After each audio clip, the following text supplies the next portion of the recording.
Hey there guys, Aldershot here, and today we're going to do an early look video into the dungeoning. Now if you're new to our early look series, it's when we take a look at games that are either still in development or still on Steam Greenlight, and the dungeoning is on Steam Greenlight currently.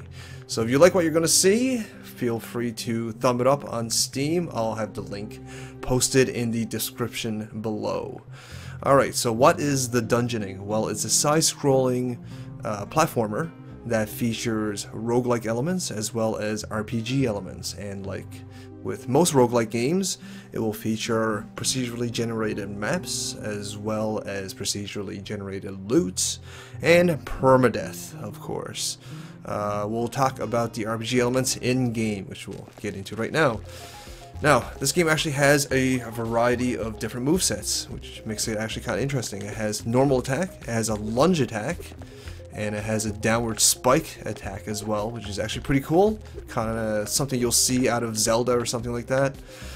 And it also has a block with your shield, of course.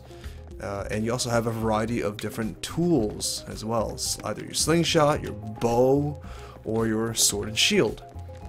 Alright, now this game's actually been heavily inspired by the Souls series, whether it be Demon Souls or Dark Souls.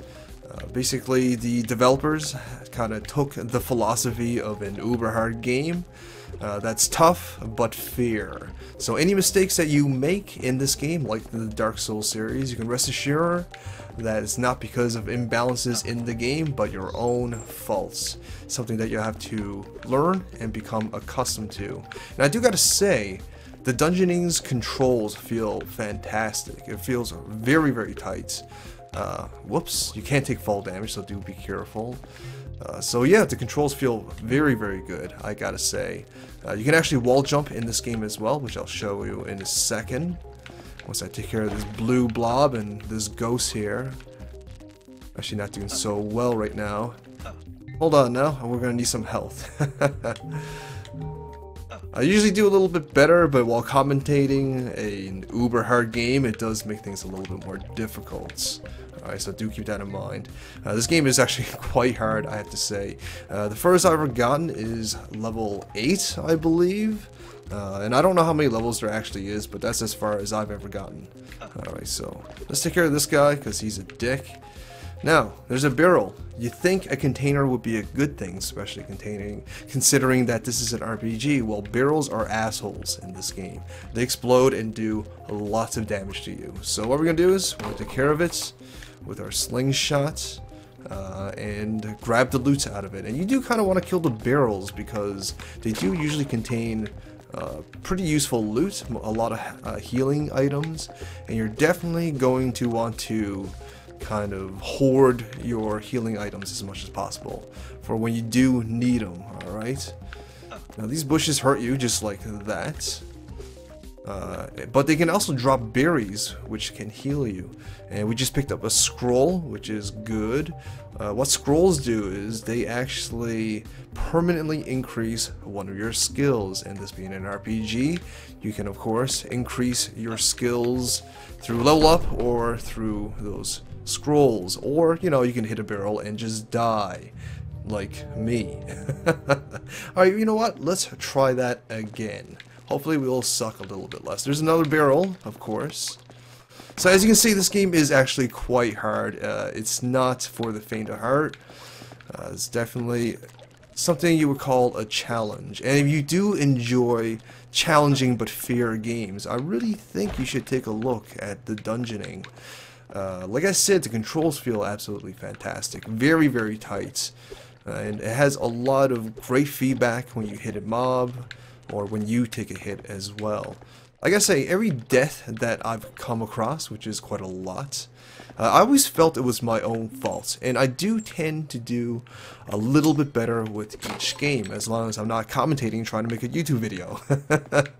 But other than that, I do, you know, find I am getting better through just playing the game, and just like Dark Souls, you know, that's how I felt when I played that game as well. Alright, so you do kind of want to break those barrels, because they do drop pretty important loot, as in health. Alright, Health items can get pretty hard to find later on in the game. Past level 5, the game gets ridiculously hard. There's a huge difficulty spike, so you do have to keep that in mind. So yeah, controls feel good. Now, the graphics, you know, it looks pretty good, I gotta say, for the pixel art and stuff like that. However, I do find, now, I try not to be overly critical in my early look series, because, you know, most of the time the games aren't completely developed and they're still in their early phases and all that stuff. But I do like to give feedback, alright? And the one feedback I would give about this game is, although I do enjoy the aesthetics of the game, like I think it's the style that I mostly appreciate. It could use a little bit more detail, I guess. Like instead of just having this chair, maybe you can have a whole living room set in the background here, just to make the place look a little bit prettier. Keep the eye moving. Busy up the place a little bit.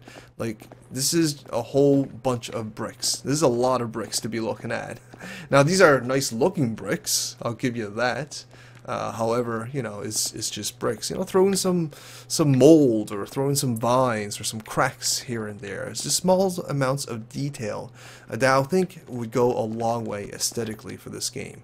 But don't get me wrong, this is not an ugly game by any means, okay? The style of the game alone is actually quite nice. I do like the overall style, the whole pixelated, kind of 16-bit looking kind of graphics. Alright, so that's actually kind of cool.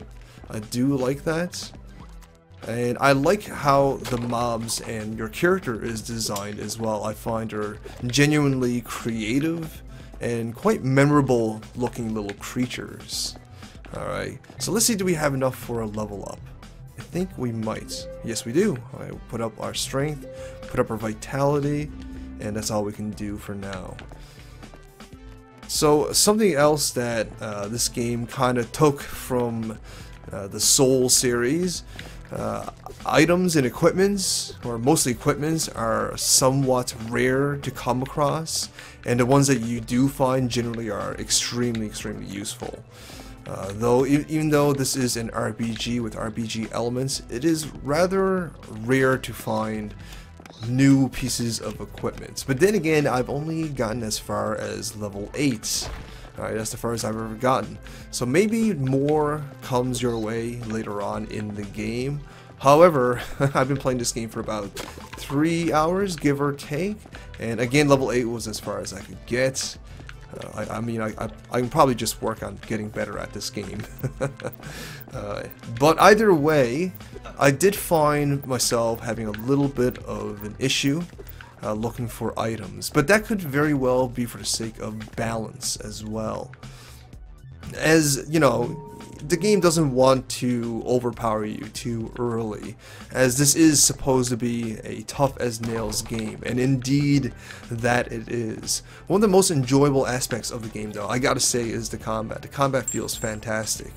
It feels fair and responsive, but challenging, and it definitely has a high skill ceiling, that's for sure, which is something I appreciate. Now these scrolls, I'm not sure if I mentioned it before, but they're quite nice. They will permanently increase one of your base stats, so we'll use those up as soon as we find them. Alright, so there you go. That's the dungeoning. It's actually a very enjoyable game, I gotta say. This might very well be one of my favorite roguelike games I've played since Risk of Rain, so that's saying quite a bit, because I really like Risk of Rain. I do hope that this does get on Steam, so if you viewers out there enjoy what you're looking at, please do greenlight it, thumb it up on the Steam page. It won't take you very long. All you do is just do one click, and there you go, you helped these guys out. This is a quality game, I gotta say. Very enjoyable.